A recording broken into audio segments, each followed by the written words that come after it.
Hello and welcome. In this video, I'm going to look at two beginner pattern cutting books. One is a really well-known Designing Patterns by Hilary Campbell, which I've reviewed before, and it's great, but it's also really expensive. So I found an alternative which is a lot more affordable and which has a similar approach, which is called Reducing Pattern Cutting by Anne Truitt. So this video I'm going to go through both of the books, compare them, and let you know my opinion whether this is worth £50 or whether you're much better off just spending a tenner on this. Before we look inside the two books, I'd love a thumbs up, and also do please subscribe if you love vintage pattern cutting so you don't miss any of my future videos. Thank you, and let's have a look inside these two books. Let's go through general facts first. They're both British. They're both written for either first-year university students or people doing their fashion A-levels. So they're aimed at the complete beginner. They're both aimed at people maybe working without a teacher as well. So they're really good basic beginner guide. This is a little bit older, 1976, and that is reflected in some of the graphics. They're more analog. This one is from 1980, and you can see the graphics are a little bit sharper. The Designing Pattern by Hilary Campbell is all in metrics, so if you like to use imperials, this one is not fun for you. The one by Anne Truitt is both metric and imperial, so that's a really good one if you maybe come from imperial system, or if you're working with an imperial system, you can see the comparisons.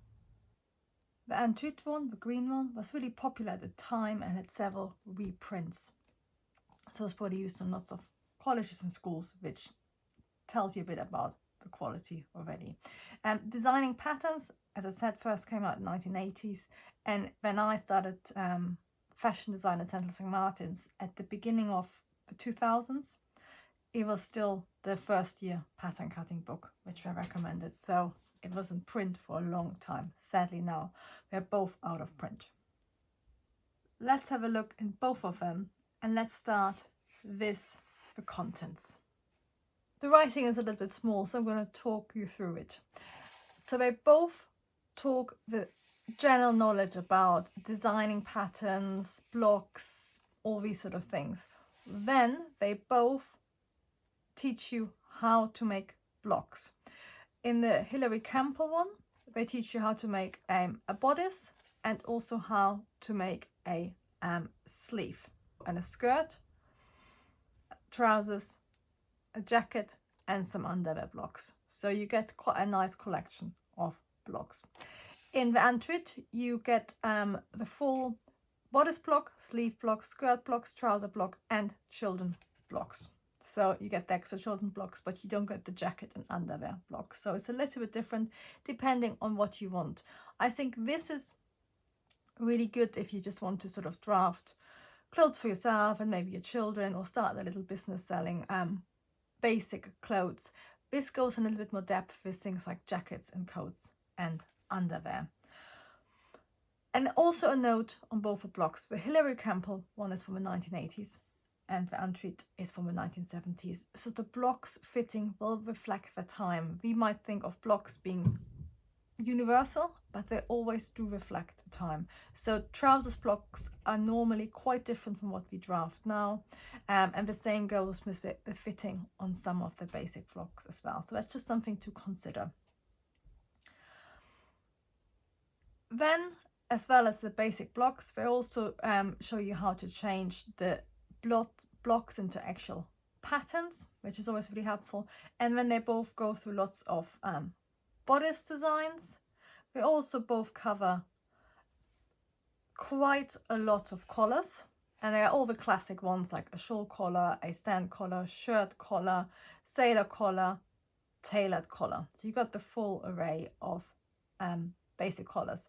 And finally, we all also cover sleeves as well as skirts and trousers for both.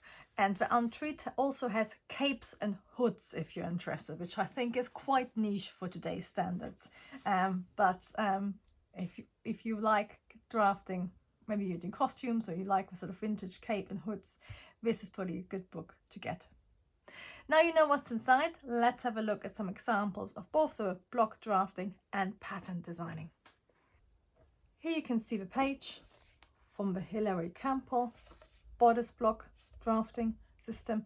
It's a really good one. You can see it has got what they call the code, but which is basically the method, and it's really precise. I used to use it in university, and it really makes sense. And if you're like me, sometimes too much information or too much written text can be a bit confusing. So this is really short and clear. So it's just great for quickly getting the information you need.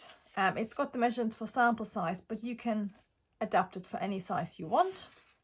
And it's also got a section on how to take measurements and general measurement charts and things like that.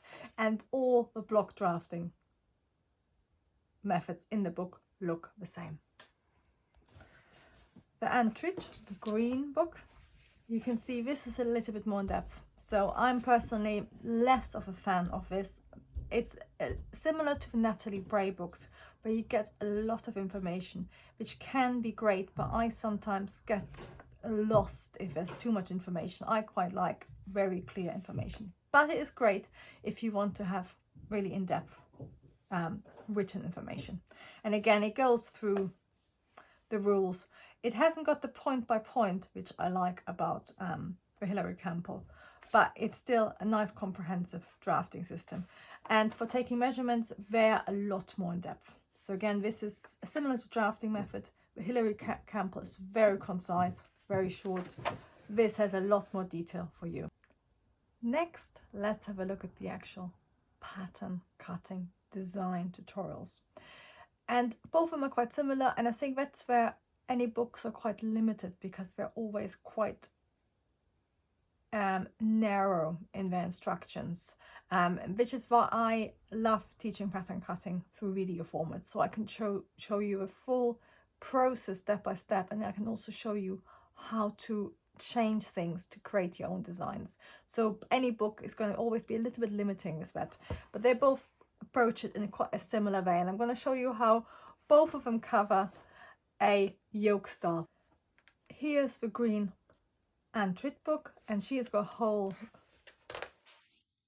range of yoke styles. You can see for all of her tutorials it always uses the black to denote that the block is, and then she uses lines on cutting and numbers to show you what to do, and you got the A, B and C to show you the steps as you go through as well. So you can see it's quite clear, but I think you already have to have some sort of understanding of how it all works, which I think is always a problem with pattern cutting books. But it is clear, it sort of makes sense, but it is quite limited because it's 2 colors. And when you can see you've got quite a lot of written instruction, I think that's really helpful because the graphics are quite limited. The Hilary Campbell, the yellow and red book, has a bit more detail. You can see again there's a whole range of yoke styles. The instructions are much more limited, so you get less information, but we got 3 colors. We got white, black and orange, and lines and solid blocking orange as well. So that shows you again what you have to do, but what it doesn't do is show you the step by step. So the Antrit for each style has 4 diagrams to show you what actually happens as you go along, while the Hilary Campbell only ever has 1 or 2 images. It always shows you how you start off with your original block, how basically your pattern ends up looking, and then the final sewing pattern and how to annotate it. So you can see they both have their positives, which is a bit more step by step and more instructions. This is always quite good how the final sewing pattern looks like, but both of them are good primer, good starting point. But I've always liked learning from other people and actually seeing them go through the process and sharing information of what happens if you use a different shape, what happens if you use pleats instead of gathers, how can you adapt these proportions for your own body, and which is why I actually teach in video format as well, so you can see it visually step by step. But both of these books, for being graphics, are really clear and helpful. Let's finish off with trousers, and trousers, the books are quite different. In the yellow and red Hillary Campbell I'm on now, you get the trouser drafting method. Is quite a basic one, and as I said before, in the 1980s trouser fit quite often was different to now. It seems weird to say it, but through decades trouser fit does change and how they look, so do keep that in mind. You won't get a contemporary trouser fit from this. You can see it's quite basic with not very many alterations, which I think quite often beginner books don't cover that many trousers because they're a little bit more difficult. But then it goes through a range of sort of nice trouser alterations, and again it goes through all the pattern pieces, which can be really helpful in things like slim fitting jeans. The Green and Tweed book, by comparison, also shows you how to draft your trousers, and this is in a little bit more detail.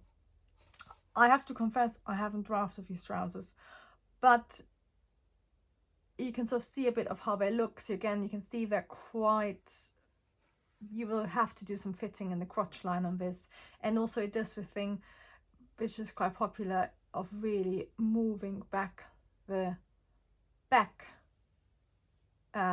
hip to waist section, which I don't personally like for my blocks, but again it's off its time, it's a different fit. So I think we always have the limitations, but it's got a nice in-depth drafting system, but then it has very limited trouser design options. So just got a flared, a close fitting, and the shorts, and you can see they have quite nice instructions, but they are very comprehensive. So that's something to consider if you really want to draft your own trousers. So you can tell I'm a little bit in favor of this book. I also used this quite a lot as a student in my first year at Central St. Martin's, so I have a little bit of nostalgia for it. But I came across this a few years back, and I was impressed that you can pick up a really comprehensive book for a really affordable price, which does bring me to the final point, which is of course the cost.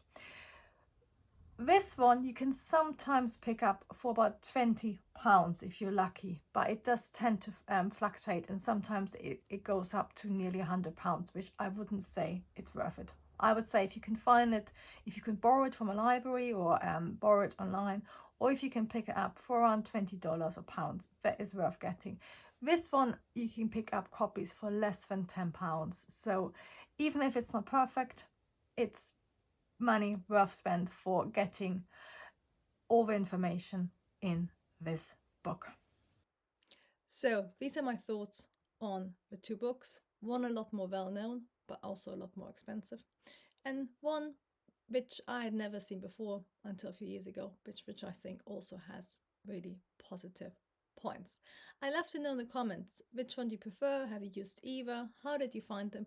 Or do you have an alternative pattern cutting book people might want to try out? I look forward to reading your comment, and that's it for now. Thank you for watching.